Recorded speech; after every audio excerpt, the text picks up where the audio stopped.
The Duvad HaMaggid brings down a mashal, a story about a king who had a servant. It was actually his general. And the general will be the vanguard of every single war. He will fight the wars for him. He would be in the front lines. He will risk his life for the king. And the king was very proud of his general. And he wanted to reward him. But he felt, what can I do to possibly reward him? He risked his life for me. So he came up with an idea. He says, I have a good idea. He summons the general to his throne room and he tells him, General, I want to offer you the following proposition. Tomorrow morning, you are welcome to come into my palace exactly from 9 o'clock until 10 o'clock in the morning.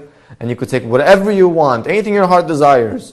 There's plenty of jewelry, plenty of gold and silver, and plenty of diamonds laying around all around the palace, within the vault, within the treasury. Take whatever you want. And the general is so excited. Thank you, thank you. He says, I want to pay you back for all the good that you have done for me, and this is my way of paying you back. And the general is all excited. He goes to the bar that night. He gathers all his friends and he tells them, guys, you wouldn't believe it. Tomorrow I will be a rich man. I'll be so wealthy. So tonight, the drinks are on me. And everyone becomes his friend. People who never were his friend became his friend. Start patting him on the back. Hey, don't forget about us. Don't you remember me? We knew each other since elementary school. We knew each other from high school. Everyone's surrounding him. He became the most popular guy in the bar. There's a guy in the corner of the bar. He's paying attention to what's going on. He realizes, he hears how the general is getting rewarded, but he hates this guy's guts. What a passion. He hates the general. He doesn't like him. So he decides he's going to come up with a scheme, a plot, of how to make sure that the general doesn't come out of the palace a rich man. He does not get his hands on all the gold and all the jewelry and all the diamonds. He comes up with an idea. He makes an appointment that night with the king. He comes to the throne room of the king and he says, my dear king, your majesty, I want to let you know that I think this that you want to reward your general is a very good idea. However, he has a whole hour you're giving him from 9 to 10 tomorrow morning. So much time to collect all the diamonds and all the gold. One thing he can get his hands on this palace, he will be set for life. So I have a good idea. I know the general for many years, and I know that besides money, I know he also likes lamb chops. Why don't we set up a nice restaurant outside of the palace, and we're going to serve lamb chops, and he's going to just smell the lamb chops on the grill, and that smell is going to be so enjoyable for him, and he'll have time to eat and enjoy himself, and he'll have time to collect all the gold and all the diamonds and all the silver, everything that's in the palace. So the king says, I agree. He has a lot of time. Let him enjoy himself. He says, wait, I have another idea. He also loves casinos. He loves to play. Place a nice casino there. Let's do it. They start building the casino outside of the palace. And he says he also loves to drink. He loves scotch.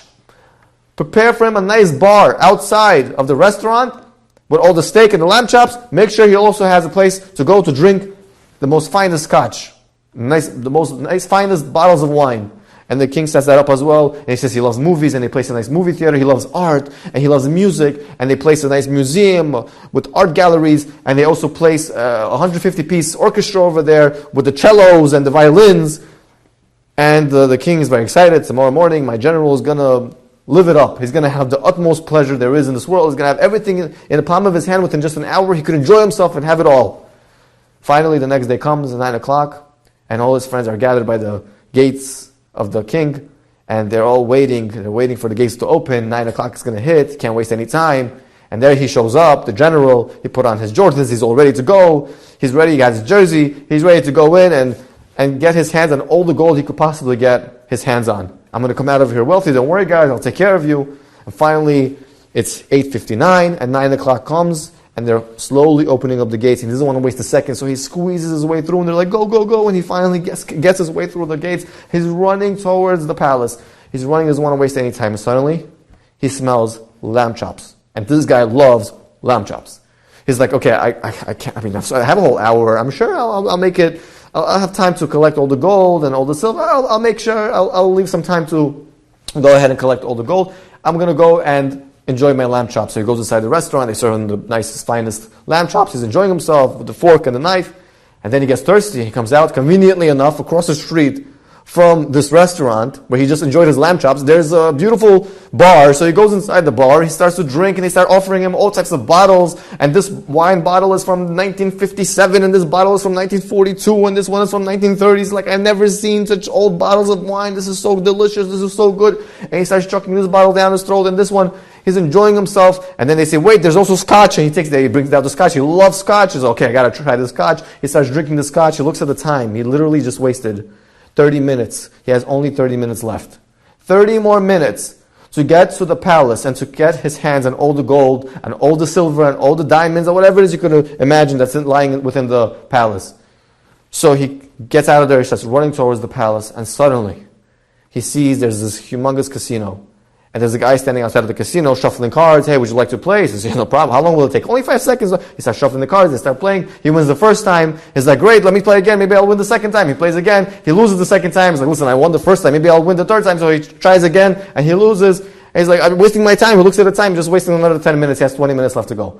And now he's running. He sees this beautiful art gallery. So he runs into the art gallery. He's looking around. Wow, Picasso. Oh, the Mona Lisa. Is she frowning? Is she smiling? He's trying to analyze it, trying to understand what's going on with the picture. And then he sees this other painting, and he's trying to understand, why did the painter decide to paint it like this? And all of a sudden, look at the time. He just wasted another 10 minutes. He's like, what's going on over here? He comes out of there. He starts running towards the palace. And then he hears music. He's like, where is this music coming from? This is Mozart. I know Mozart, the fifth. I know the song. And then he goes ahead and he turns around. He sees there's a beautiful orchestra, 150-piece band, and he's dancing over there, enjoying himself. And all of a sudden he looks at the clock, 10 minutes left. He starts running towards the palace. Then he sees a movie theater. He's like, this is the movie I've been waiting for. It finally has come out.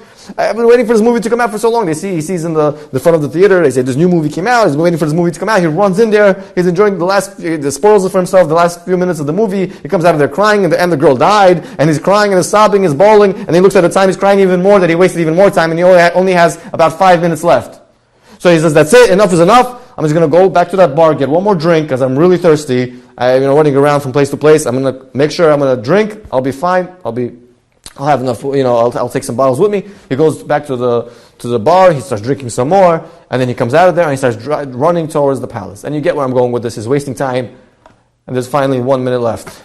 He's running towards the palace. 1 minute left. And they're counting 59, 58. Now you have to understand, to get from the gates to the palace is a long way. This is the king's palace.